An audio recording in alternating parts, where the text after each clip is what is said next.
Hi, everybody, and welcome to another episode of Circle Up and Get Real, where we talk about things that matter. And we usually do that with people. And today I'm by myself, so I'm pondering and wondering a lot of things in preparation for my trip to Montana coming up in a couple weeks. And so, as I've been thinking about going to Montana and planning the route and doing all the things that you do when you get ready, make sure you have the right things. Because my friend Carrie and I are taking our bikes, and so we're going to find places that aren't too hard to ride. And so I've been thinking about a lot of things.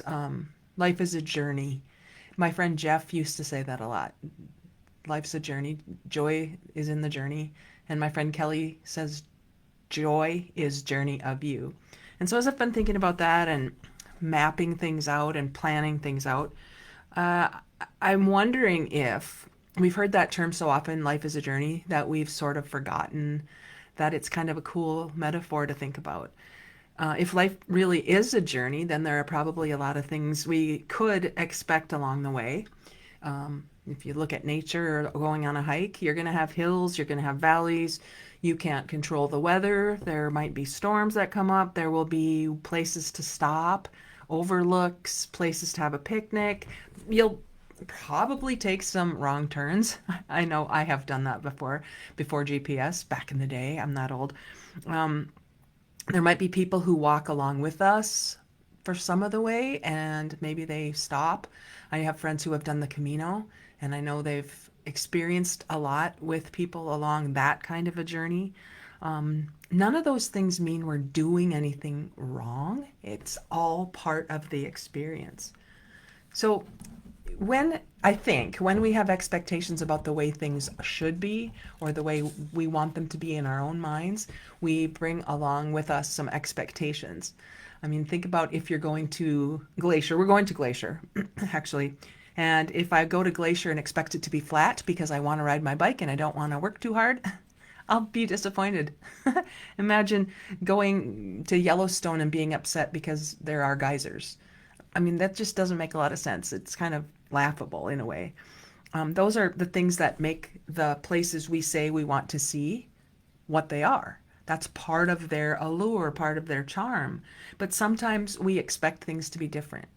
We think things like, I shouldn't be struggling, or this shouldn't be that hard, or the one I've been guilty of for myself is, I should know this by now. In the stage of life I'm in, I just had a conversation today about somebody who was having a conversation with someone who was probably 30 years younger than I am, and how the person she was having the conversation with was so wise. And I started thinking, I should know things by now because the person who's 30 years younger knows those things. What if, you know? And I think we can go down the what if trail, what if in a negative, instead of staying on the high road, what if in the positive.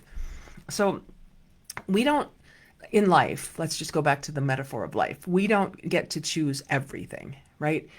We do have agency in our life, but we don't choose things like where we were born or the circumstances around how we were raised. And then going back to the map, we don't, like I said earlier, we don't get to choose the obstacle or the weather or the incline. But within the conditions that life gives us, we still do have choice. I think we forget that sometimes. We rely on our what have I read about in the book? There's this book I read about which is about choice, but they talk about nature and nurture. And so it's easy to say, well, I wasn't born that way or I wasn't raised that way. And then we can live as victims of our circumstances, forgetting that we always have choice.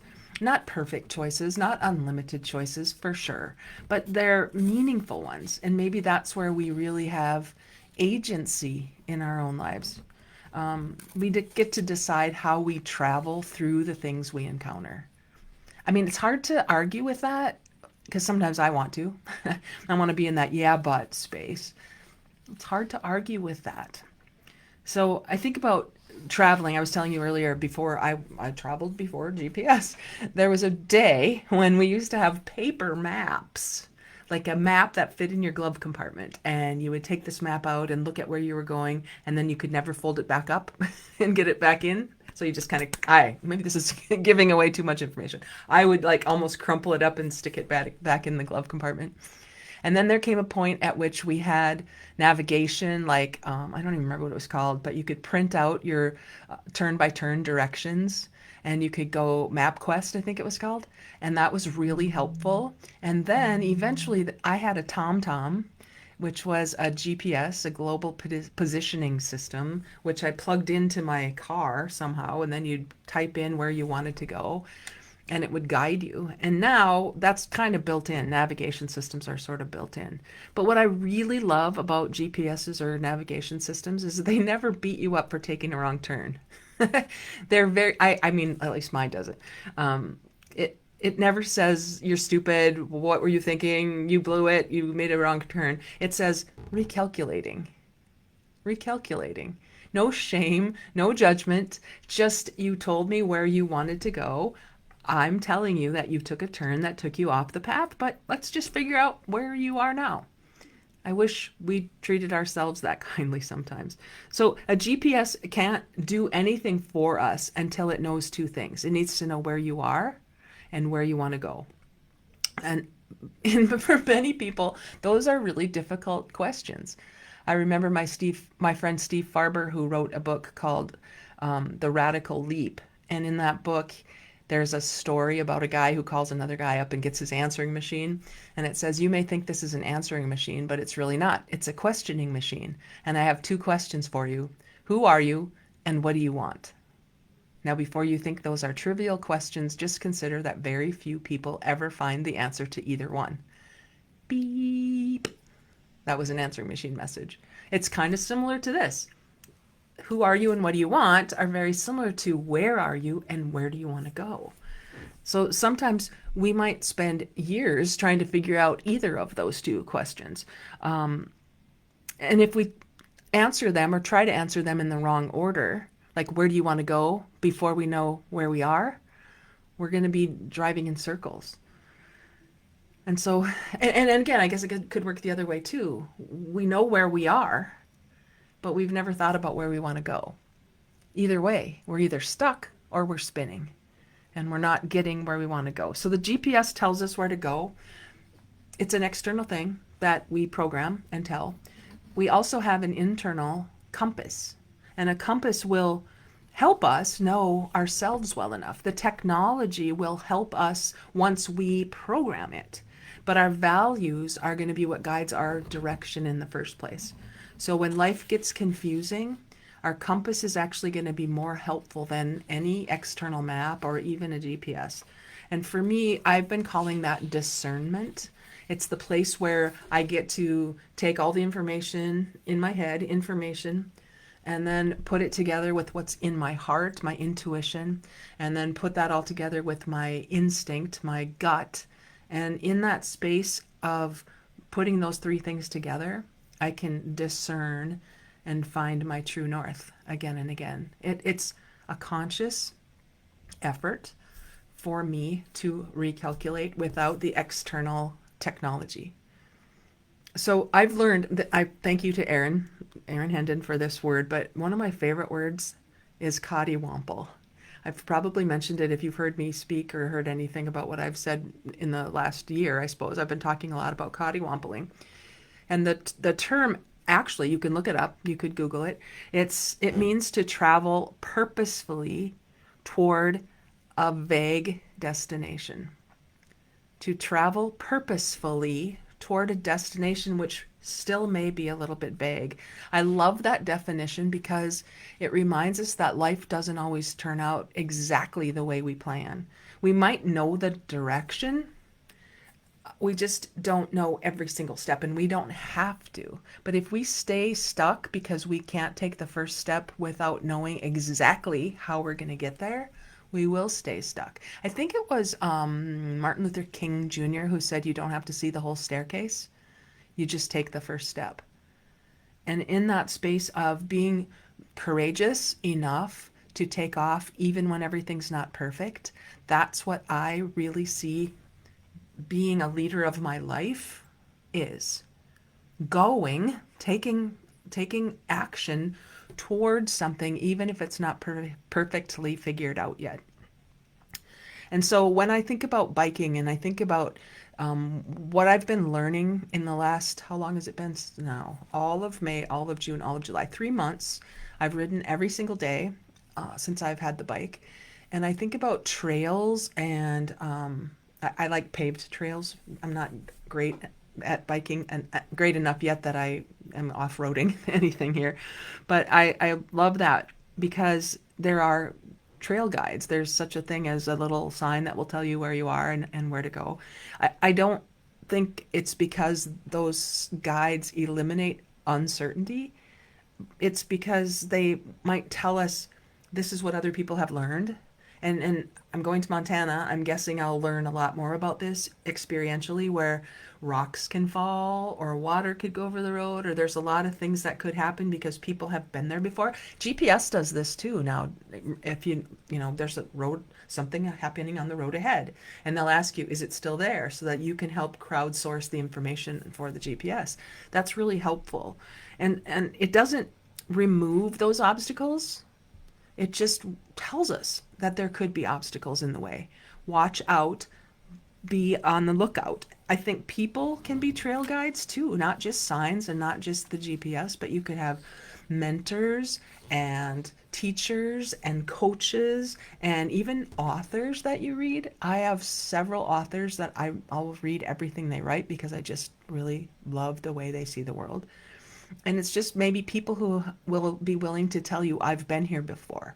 Some people will tell you, I've been here before, and you too need to do exactly what I'm telling you. I used to believe that's who I needed to follow. But it's beautiful to think that we each have our own journey. And a person's map or a map or a guide or anything like that will only tell you where they've been.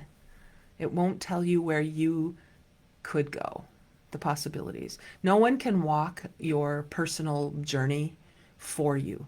That's something each of us needs to find the courage to do ourselves. People can encourage you, they can walk beside you, they could tell you, hey, when you go to Yellowstone, don't miss this, because they've been there and seen it. They can even help you find your way if you're lost. That's very helpful. But eventually, we each are the ones who need to take that next step. I can't rely on somebody else to walk it for me. So when I think about this whole metaphor of walking a trail with a guide or a map or a guidebook or anything like that, it, it's not about finding that perfect trail and being able to say, oh, Bob told me to do this because he had done it. I have to find the exact thing that he found. It might just be about me discovering what's really important to me. It's becoming the kind of traveler, biker, navigator who actually can navigate whatever trail appears. Kathy, hi Kathy, you live in Montana. Well, I'm going to be in your state. This is a friend of mine from my first job out of college in the middle of North Dakota. Awesome, Kathy. I'm looking forward to visiting your state. So maybe in that space of what I'm going to learn when I go to Montana, when I learn where I plan, in my mind, I have a vision of what it's going to look like and what I'm going to do. But I have to remember that I will have the compass. I will be the one to be able to determine, how to travel. And then I'm going to translate that to my life, right? I'm the only one. I like to think about this phrase I heard a long time ago. I am the only person I will never leave nor lose in my whole life. So when I think about my own journey of joy, finding the joy, that's my journey. And it could be easy to blame other people for not telling you that there were rocks ahead. And yet, it's your journey. The rocks ahead might be something you need to figure out and navigate and deal with and learn from. And if we have a willingness to recalibrate, even when things don't go well, that's where I learn the most. And then I can have curiosity for what's ahead. I wonder what I'm going to see when I turn the trail left or turn the trail right. And then we can always have gratitude for those people who have gone before us. Man, I'm grateful that there's somebody the trail I've been riding lately is by Lindenwood Park in my town of Fargo. I'm grateful somebody thought this would be a great place to put a bike trail. I went across the river on Sunday and biked up in Moorhead across the river. There are a lot of really cool trails that somebody thought enough to pave or create or go first on. And so I have gratitude for that. At the same time, I want to have enough courage to discover the parts of my own journey that no one else could walk for me, and to be willing to make a mistake, to cottywomple forward, because otherwise I become a victim of my own circumstances, and that keeps me stuck. The life, all of our lives, really, it's not a race to the destination, because if we don't even know the exact destination, the race won't get us there faster. It's what we learn along the way. It's the path that shapes us. And it's who we're becoming along the way. I heard somebody say one time, it's never what happens to you, it's who you become in the process. And that is something to really consider. It's not what happens to you, it's who you become in the process. So I wonder for each of us, what would you notice differently if you looked at your life as a journey and not as only a destination? What are you climbing? Where do you take a breath? Where do you breathe? Where do you stop and enjoy the view? Where do you gather your friends around the fire? I mean, where do you where do you want to be, not just where do you want to go? And if you take a wrong turn, okay. I mean, it's not about judging what you did wrong, it's about what you learned in the process. And so we can always recalculate. Your whole life, you can always recalculate. We still have opportunities all the time. What are we learning because we decided to go? That's what I wanted to explore today. I'm just in my journaling and thinking about that, and just wanted to share that with you. So, Kathy, thank you. I will be in your state in a couple weeks, and I just look forward to sharing what I learn when I get back. And I'd love it if you go on a journey yourself or do something or learn something. I'd love if you'd share that, because I think we all learn together. I love learning with people, and I would love to hear about your journeys too. So, as always, everybody, go find a way to get real this week. Radical, energized, authentic, learning focused, and see how that impacts the journey you're taking. Thanks, everybody. Talk to you again.